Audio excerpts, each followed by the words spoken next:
Voilà, bonjour à tous. Alors aujourd'hui, petit sujet important. On va parler de quelques piliers de la santé en cette nouvelle année.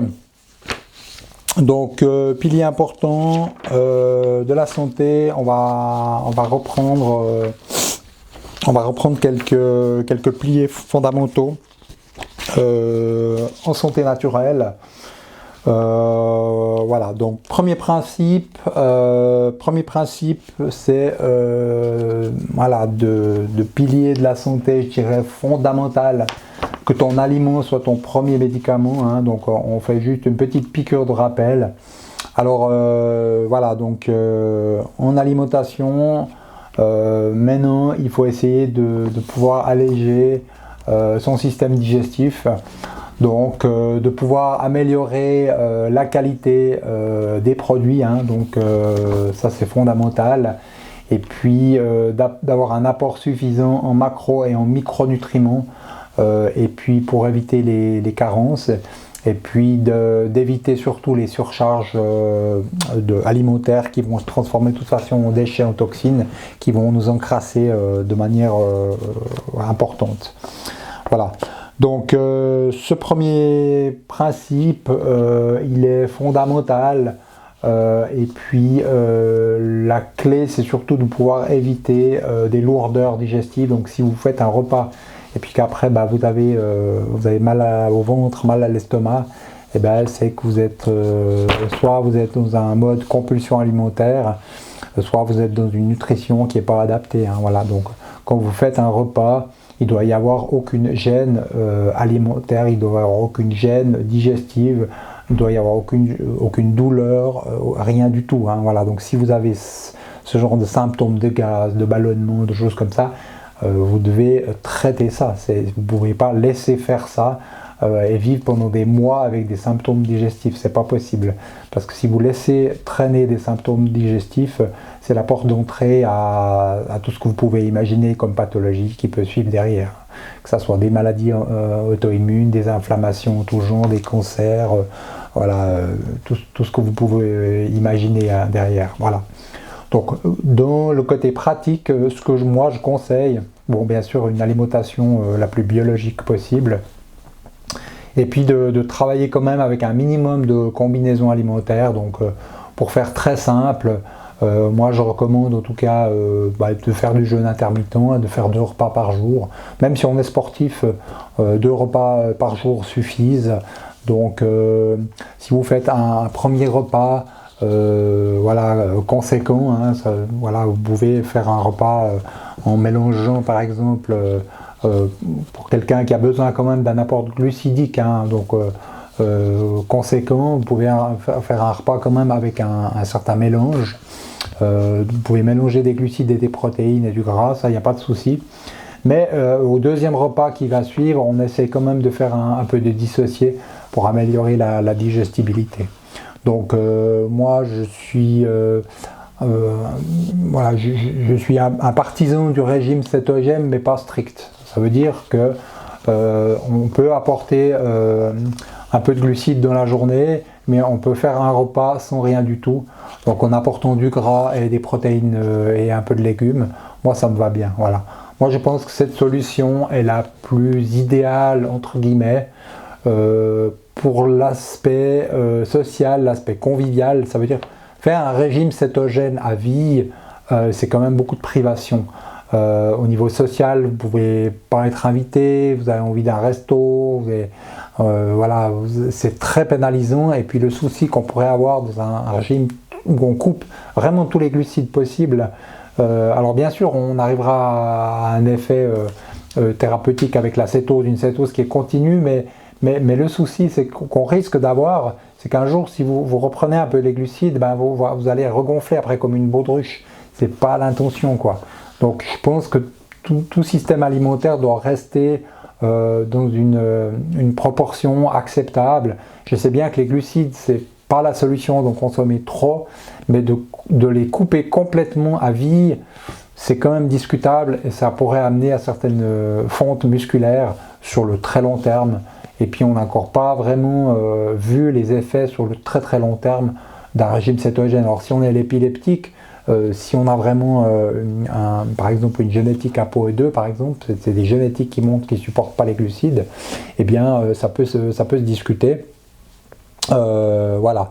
Mais l'idéal, en tout cas pour moi alimentaire, serait de faire un repas quand même avec un peu de glucides dans la journée ou un petit peu de fruits, et puis un autre repas où on fait une digestibilité maximum. On peut faire du cétogène ou alors simplement des légumes et des protéines.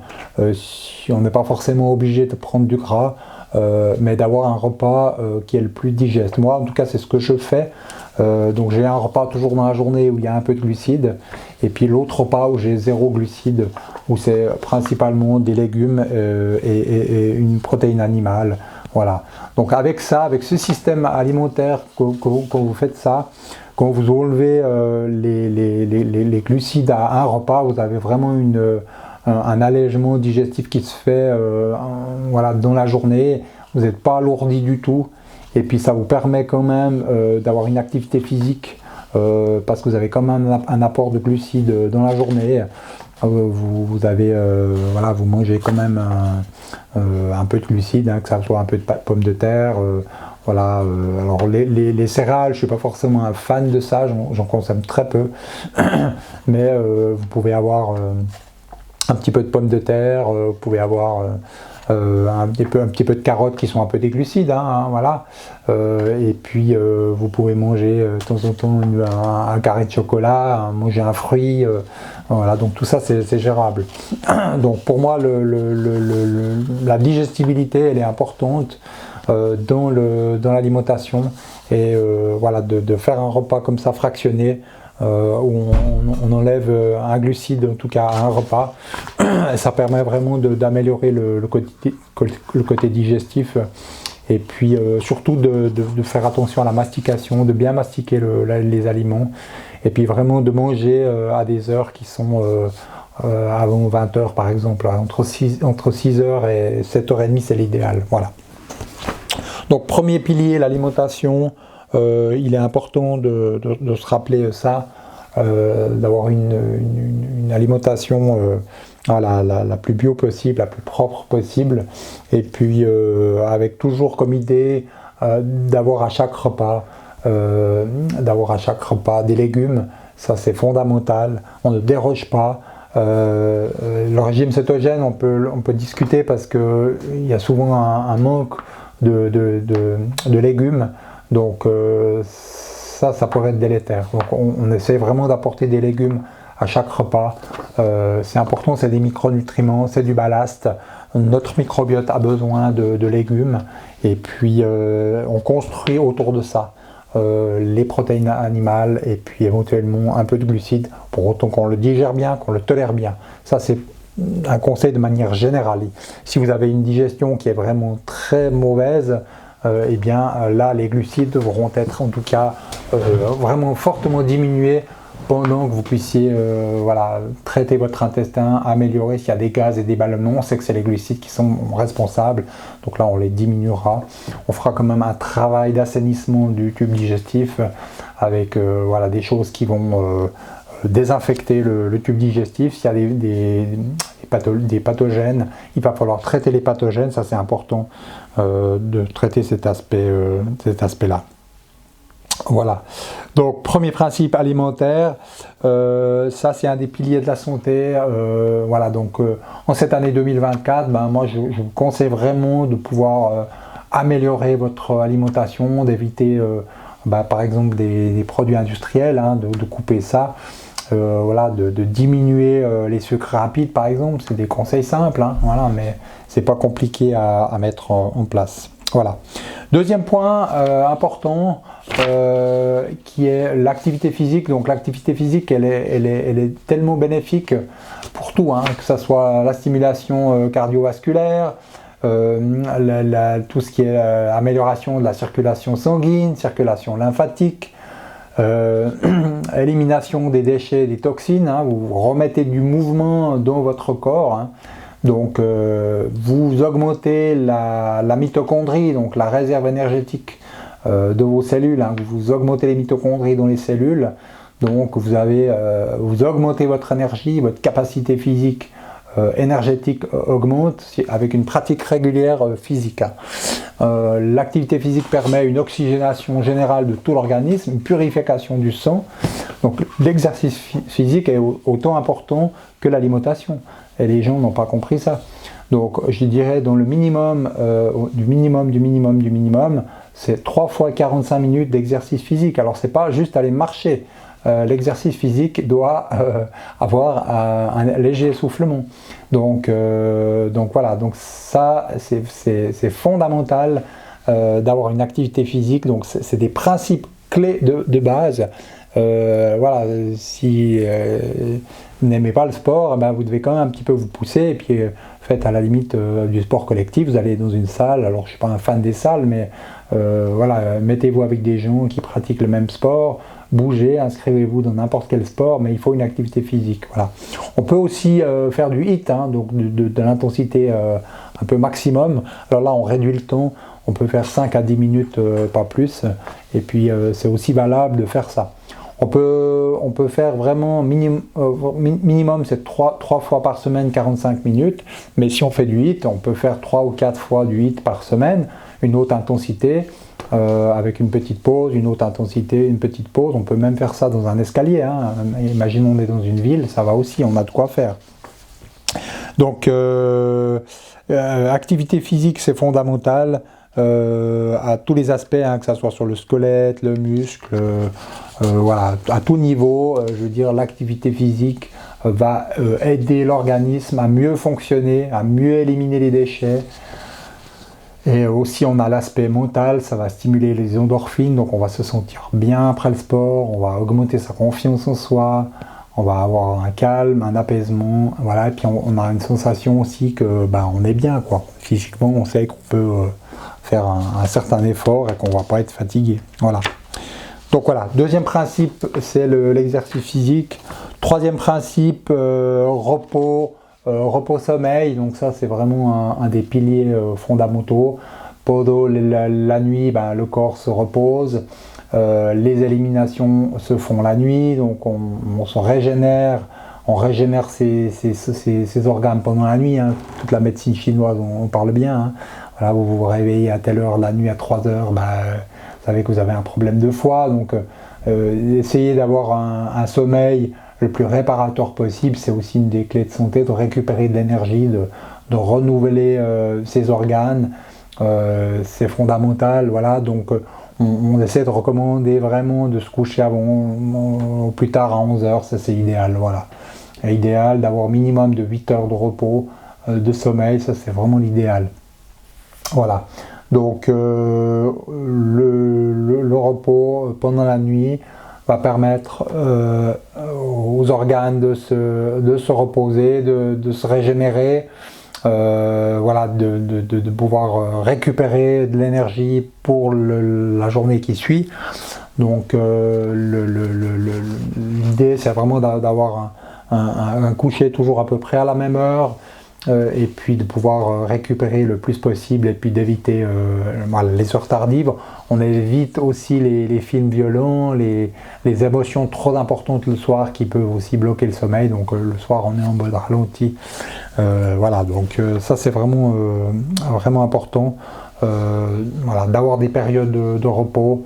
Aussi pendant la journée, si on veut se poser 5 minutes, voilà, en position en yoga, on appelle ça position du mort, c'est très très bien aussi. Voilà, donc au repos est très important d'avoir des... Voilà. Dans le sport aussi, on essaie toujours, pour les gens qui font beaucoup de sport, d'avoir minimum un jour par semaine où on ne fait rien. Ça c'est... Voilà, il y a des gens qui sont sur consommation de sport, il faut tous les jours. Voilà, c'est bien d'avoir un jour de repos quand même dans la semaine, ça c'est important. Voilà. Ensuite, l'aspect mental, on sait que le stress, les tensions nerveuses, voilà, les inquiétudes, donc les problèmes de stress, vous êtes mal dans votre peau, vous avez voilà, des pensées qui reviennent négatives sur certains sujets, eh bien tout ça, ça va aller impacter votre système nerveux central, ça va l'abaisser, ça va baisser l'immunité, pardon. Et puis voilà, d'avoir un psychosomatique qui est en déséquilibre, ça vous fait baisser votre immunité, ça laisse la place à des infections froides, à des pathologies, et les inquiétudes vont ronger à petit feu, et puis vous créez vraiment des pathologies possibles. Donc ça, c'est vraiment un pilier fondamental, je dirais au même niveau, peut-être même plus important que l'aspect alimentaire et l'aspect du repos et de l'exercice physique. C'est d'avoir une sérénité dans ce qu'on fait, dans son quotidien, et puis quand vous avez un problème, une situation qui arrive un peu délicate, eh bien vous devez la prendre en main et agir, quitte à aller un petit peu au charbon. Vous devez prendre les devants, faire face, accepter voilà, de vous mettre à nu devant une situation, parler vrai, et essayer de trouver des solutions, prendre des décisions, des fois, qui ne sont pas toujours faciles, mais vous devez les prendre. Une maladie n'arrive jamais par hasard, hein, c'est toujours votre inconscient qui vous pousse à trouver des solutions pour vous épanouir. Et il n'y a jamais de mauvaise maladie. Les pathologies qui arrivent, c'est toujours quelque chose qui sont salvateurs, qui sont là pour vous mettre le doigt sur quelque chose, sur une fragilité que vous avez émotionnelle. Et puis l'idée, c'est de faire face et de pouvoir pacifier, harmoniser tout ça. Voilà, donc l'aspect mental, l'aspect émotionnel est très très très important dans la santé. Tout naturopathe doit prendre cet aspect en compte, c'est fondamental. La plupart des gens qui tombent malades, il y a toujours quelque chose d'émotionnel, quelque chose que les gens n'ont pas avalé, qui ont laissé des souffrances et des traumatismes, et tout ça, si c'est pas digéré complètement à 100%, ça impacte les organes physiologiques, les systèmes, et ça vous fragilise, ça fragilise l'immunité, etc. Voilà, donc c'est fondamental. Ensuite, le dernier pilier, hein, donc là j'avancerai 5 piliers qui pour moi me semblent les 5 piliers les plus importants.